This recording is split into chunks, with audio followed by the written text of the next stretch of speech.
Chapter-3 Gravity. Zara Nilsson sat with his son at the cafe table, and the breeze was in his shirt. The day was all but gone for him now, and there was a party to attend. To host, in fact. It was a friend's birthday. He was late, but he was in no hurry. A party didn't seem to matter a damn today. He felt a little punch drunk. How could a party count for anything on the anniversary of your father's death? He wanted to know.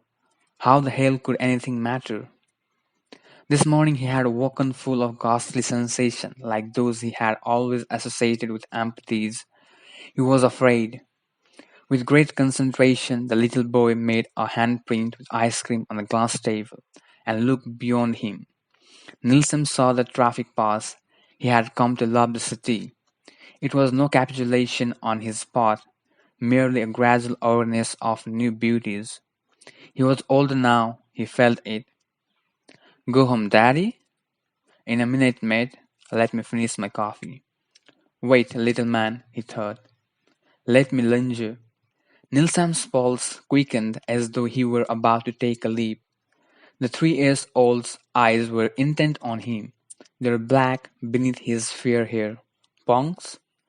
No, you can leave your trunks off if you want, but finish your ice cream. The child held the dripping cone out to show he had eaten enough. Nilsson took it, licked it once, and upended it in the ashtray. Okay, come on, me mate. His throat felt tight and he heard his heart working hard. Through the flat streets they rode with the wind in their face. The boy sat strapped in his seat over the rear wheel with his rubber thumbs threaded up his forearms. He thrilled the song Rachel would sing him in the bath in the mornings, the quiet time when Nilsson transcribed with an ear to the sounds of the house. Green for go, cried the boy, beating him on the back. Nilsson coasted through the lights, heat, sweat, pulse. Ready for the party? He yelled back over his shoulder. The boy clapped. Oh God, the party. Yeah. They rattled past parked cars to beat the sunset home. The street was always full of cars, but now there were so many there. Didn't seem to be enough room for houses. As they coasted into the driveway, Zera heard the music. It was his own music they were playing. His not very famous song. His heart contracted. Party? The boy cried. Yeah. Nilsson got off and wheeled the bike off the leafy side of the house. He had to struggle to counterbalance the child's excited lurching. The sudden light and roar of the packed yard stopped him dead. People, some friends, greeted him. They tickled the boy. He smelled the thin, cutting edge of tobacco smoke and the subtlest hint of dope. Everywhere was light, and jewelry and bottles and eyes and glances. Food passed him. He saw how trodden the lawn was. He was glad to see the door to his studio padlocked. It was an old shed his father had renovated for him. Rachel turned from where she stood speaking with friends across the courtyard and saw him. He knew there was a trouble. Just drink, Daddy? The little boy thrilled. Loud. He covered his ears. Loud. Nilsson leaned the bicycle against the paling fence, unstrapped the child, and led him to a table where he let him pour himself a drink. Laminates slouched onto the higher tablecloth. The boy smiled around the glass. Good, Nilsson asked. His mouth was dry and happiness was in him. Marvelous. Where did you get a word like that? But the child was drinking again and the bubbles made him giggle. He felt Rachel at his side. She was tall and slim. Her dark hair was out and she wore a cotton dress. Her tan made her look as though she was made from polished tar. He was sad. Where were you, for God's sake? I thought you must have had an accident. We stayed too long at the Italia. It was cold, wasn't it, Sam? Sorry. He thought he could smell suntan oil. It was pangy in bloom. You haven't done a bloody things for this. Poor Anne thinks you have snuffed her. Phil is drunk. Okay. She was beginning to cry. It started frightening him. What do you want me to do? Oh, Zera. Rachel went inside and left him with the happy scent of the frangipani and strange, hurtling sensation. His music jangled out at him. He went across under the pergola to the tape deck, caught the music, pulled out the tape, and put something else in, something fashionable. Flip intercepted him on his way to the back door. Modesty strikes him down. Flip pointed at the castle in the Nilsson's hand. Hi, Phil.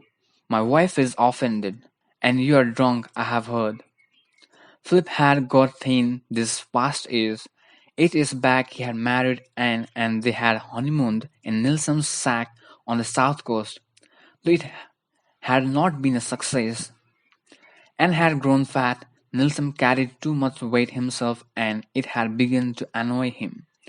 Philip looked pasty, his soft hairless face had the practiced vulnerability of a social worker. Nilsson liked him, but not tonight. Tell her I'm sorry, eh? Jera said. He touched Phil on the arm and was expected. And tell her she is a silly beast for getting offended. He left Phil with a cheap hot look on his face and went inside. People fussed in the kitchen. In the laundry someone broke ice with a hammer. He heard the tail end of the joke. Sis in the living room were pulled into pairs. Social workers, he thought, more bloody deep and meaningful. It's a party, for God's sake. Rachel was in the bedroom. She sat in a big, ugly reading chair with a biography of Thomas Morton across her bare knee. He knew she hadn't been reading. You have ruined it. I know. He saw the mahogany scene of her folded leg. What's the matter with you? I don't know. He couldn't bring himself to mention his father. You should know. He wanted to bellow. I really am sorry. Her mouth closed against him. When she did that, he could see her eyes. He picked up a little orange gumboot from the floor. He insists on wearing these bloody things all summer, he said with a weak laugh. Where's Sam? I don't know. Out the back somewhere, probably scoffing the horses' duvers. He will stink of anchovies tonight. I'll have to sleep in the spare room. Come on. We better go outside and be host. But out under the party lights of pergola, his new resolve waned. His smile split his face. His jokes petered out mid-sentence. He couldn't look their friends in eyes. Anne stood with 2 other women beside a table bristling with bottles. He caught her looking at him, looked away. You're 30 years old, he told himself. Be adult enough to go and smooth things over. He got himself a glass of Semillon. He took a few serious breaths and he stayed where he was. He stood rigid beside Rachel as she spoke with their guest. There was a hole in him. Something was lost. The tall man in loose grey trousers with that stooped, expectant stance. The big hands so often hairy with pollard. Only a memory now. He was dead. Actually finally dead. And now there was nothing for Gerard Nilsson to fall against. He thought about the ride home, his heart beating. It was riding down the street as though he had been balancing a bicycle for the first time. There was no exhilaration in it, only a terrible sense of gravity. The party wore on, bottles emptied, and the lawn was flattened with sporadic dancing until, in the middle of it all, someone gagged the stereo and brought out a guitar. A thin, droopy young man began to play Stairway to Heaven. Nilsson groaned. Dancers buzzed quietly beneath the frangipani. It's 1985 for God's sake, he muttered.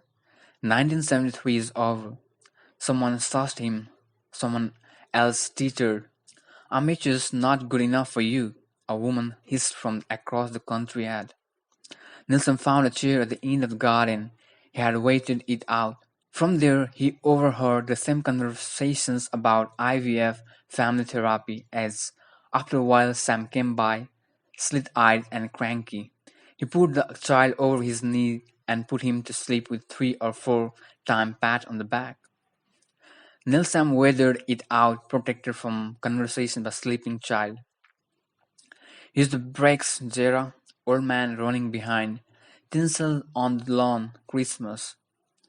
Old man holding the back of seat, charging around the yard on the reddest bike in the world. And then the grip gone. No old man. Sudden grey feeling of independence.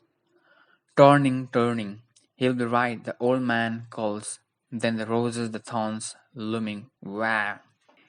He woke with a flinch, craziness in his belly, as though he was about to fall. He put his face to the little boy's neck and closed his eyes. Neither Rachel nor Anne spoke to him when he helped them clean up. He collected bottles and broken glasses, picked up cigarette butts with dramatic disdain, swept aside. When they went inside, he knew better than to join them. Philip was asleep in a deck chair, face disfigured by snoring. Nilsson unlocked the studio behind the courtyard, went in and saw the door. The studio was fetid and dusty. Egg cartons on the walls gave it a spooky look. There was little room in which to move. The place was full of microphones and stands, chords, piano, an organ, various guitars, mandolin, banjo, the 8-track recorder, a drum machine, mixing deck, metronome, sheets of paper, bits of carpet, and blanket and rickety chair. Here Nilsson wrote songs and sold them to singers who never quite sang them well enough, or in the presence of people influential enough to make him rich. They were not love songs, and not particularly sad. Rachel sang them to Sam at bedtime and bath time, and having her sing them was enough for him to continue. But she never sang in front of him. He had to eavesdrop to hear her husky, wavery voice. The sound of it made his skin prickle the way it had the first day he saw her on Scarborough Beach. It had been autumn and he had come back to the city with his mind cooled enough to sit a little and see the shape of things and buried. He turned the 8-track on. He listened for a few moments to his drilling on the keyboards and then he switched it off. For a long time he did nothing but sit in the heaven the old man had built for him. It was his father's idea to build it before the cancer beat him down and his blood turned the water. He knew his son was no handyman. It was something between them, like the old days. The old man said it was like Ark. Rachel teased the old man and called it the Tower of Babel. He built it anyway and at the end of summer he died. When Nilsson went out into the warm night, Philip was gone from the deck chair and the house was in darkness. Sam and Rachel were asleep. He slid into the bed beside them. He lay a while listening to their sounds and the old melancholy took him. He lifted the blind a little so he could see them in the light from the street. Rachel's hair was plaited and thick on the pillow.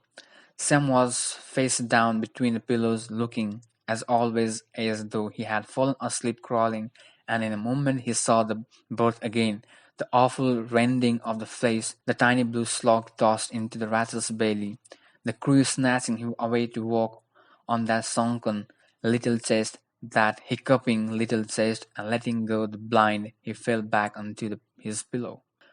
Rachel and Sam slept on, and in time Gerald was left limp and his mind was clear. In that dim room, with its smell of talcum and incense and anchovy breath, Gerald remembered how he and Rachel took him to the old man's bedside the last time, when the toddler smiled and quivered and the old man drank him up, his flesh, his scent, his life, blurred, the old man said. It was his joke. Nilsson was a father, he was a husband, he was a son. Cars rattled past on that street outside. The Bulgarian's dog was barking again. Nilsson pulled Sam to him. He slipped an arm under him and cupped the little buttocks in his pajamas. Rachel turned to the side. He lifted blind again. The faint light showed him her face. It was so familiar it might have been his own. He felt her breath on him. The house creaked. He knew where he was. The Bulgarian's dog barked. A fox wagon pulled in next door. He even knew the time by that. It was 4 o'clock. A rooster crowed. Something receded in him. At dawn he took Sam in his arms out to the toilet. The grass was cold. Sam pitched on the seat. The homely ammonic smell made Nilsson grin. He hoisted the sleeping boy into his shoulders and took him across the dewy lawn towards the house. Sun moved across the foot-tops. A phrase of music came to him, something flesh which made his heart tick. This afternoon he would go and see his mother. Today he would do many things. He took the boy inside, put him in bedside rattle, and climbed in. Sleep came to him, and he was not afraid.